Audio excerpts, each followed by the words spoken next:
who lost 9 of her 10 children. Only Adam survived. 9 of her 10 children. Sidar, Luqman, Sadin, Rival, Ruslan, Jubran, Eve, Rakan, and Yahya, aged between 7 months and 12 years. The Arafat family, the entire family found itself under the rubble. 13 members of the family were killed, including 7 children, in an airstrike, and the Israeli forces prevented rescuers from saving them. The images of Hala, 35 years old, as she was calling to be saved from under the rubble, will remain as part of the memory, collective memory of our people. And Salam that you evoked, Mr. President, 6 months old when she was screened for malnutrition, only to die a few days later. One image among many of our children starving. I will spare you the images of our children burning. Dunya, who lost a leg in an Israeli airstrike, where she lost also her family members, her mother, her father, her brother and sister. And Dunya, resilient, said, I will not lose hope. I will not give up on my dreams. I will become a doctor to help people. She was killed when a tank shell struck a children's ward at Al-Nasr Hospital a few weeks later.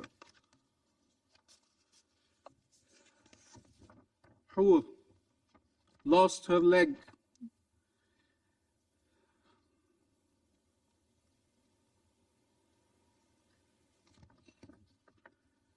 lost her family, her father, her mother, her 3 brothers.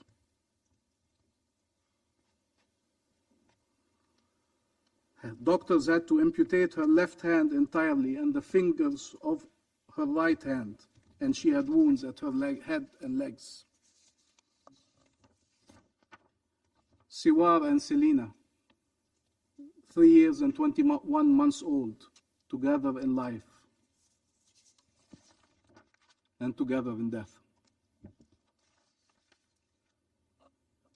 This image, unfortunately tragic images, are the ones winning this World Photo Prize by Samar Abu al-Auf. A photo of Mahmoud, 9-year-old Palestinian boy whose arms were severed and mutilated during an Israeli attack on Gaza. But also in the West Bank, 8-year-old Adam. He ran when Israeli occupation forces shot at him, his brother and his cousin. His cousin was killed. And he was killed when he was struck by a bullet while he was running away, a bullet in his head, in the back of his head. Remember these faces. It is our duty to remind you of them, not to allow you to forget them. And remember all the children we can still save. In the West Bank, Israel displaced 40,000 people and destroyed entire refugee camps in Tulkarem, Tubas, and Jenin. It killed almost 1,000 Palestinians in the last 20 months, including 200 children. Palestinian villages are under incessant attacks by settlers and occupation forces from Masafir Yatta to Kafar Malik, from Taibe to Der Debouan to Sinjil, where Saif Muslat was beaten to death by the settlers, and Muhammad al-Shalabi was shot in the chest and died. And again there in the West Bank, rescuers too were denied to reach the victim for several hours until they could no longer be saved. The same patterns at a different scale. Rampage and burning, destroying, killing Palestinian families and homes and hospitals and schools and mosques and churches and cemeteries and infrastructure and businesses. Everything is under attack. Palestinian presence and life in the land of Palestine is under attack. What world is this, where Israel can claim it can kill anyone in Gaza? They are either terrorists who deserve to be killed, or human shield, it cannot be blamed for killing them. What if we accept this reasoning that a state cannot be held responsible for the people it kills? Is that the precedent? Is that the world we want to be living in? It is a genocide. Many observers say it. Many independent organizations say it. Many scholars say it from Israel and the rest of the world. And we blame Israel for these actions. Not Israeli civilians, not Jews around the world. They're not responsible for what Israel is doing. And many Jews around the world stand for justice in Palestine and elsewhere. They call it a genocide, and they fight to stop this genocide, and they fight for a future of peace. People in Israel also are able to say it, and we are able to say it around this table. And we stand with everyone, regardless of their nationality and faith, who stand for justice. We stand side by side, shoulder to shoulder.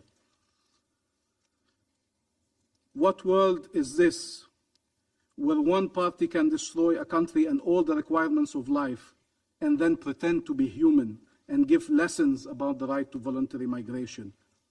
Let them leave, this place is hell, says the person who turned it into hell in the first place. What world is this where a country can use starvation and thirst as weapons of war, and then under pressure to stop, is able to turn aid distribution into a tool to advance death and displacement at the same time? What world is this where putting an end to massacres or to get aid to be distributed is subject to negotiations? What world is this where humanitarian is characterized to identify a so-called city that is inhumane in its design and its purpose? Terms are being distorted, and rules are not only being breached, they are being obliterated. And it is our people who pay the price. What world is this where those defending international law are considered guilty, and the perpetrators can never be held to account? Where Israel can be prosecutor, judge, and executioner,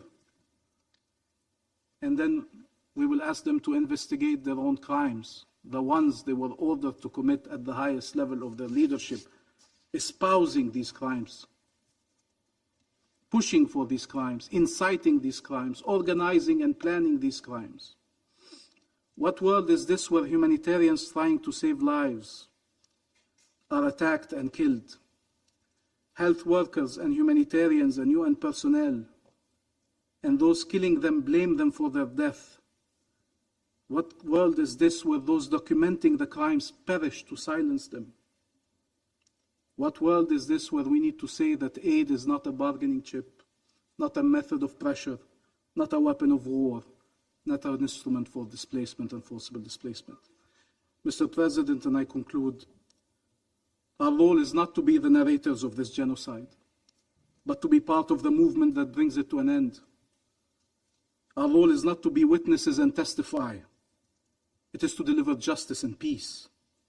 The fate of a nation depends on the decisions that states are willing to take today to save civilians, to end the genocide, to achieve a ceasefire, to release hostages and prisoners, to deliver aid, to ensure the withdrawal of Israeli forces, to deliver justice, to end occupation, to achieve shared peace and security for all, shared peace and security, to save humanity and our international law-based order. This world is doomed and damned if it continues allowing for Palestinians to be killed in this manner, to allow children to be killed in this manner. Save Gaza, so we may all be saved by Gaza. That will continue to be our call to all to act, states, individuals, entities, organizations, agencies. Save Gaza, or we are all doomed. Save Gaza, so we can all be saved by Gaza. Thank you. You want to watch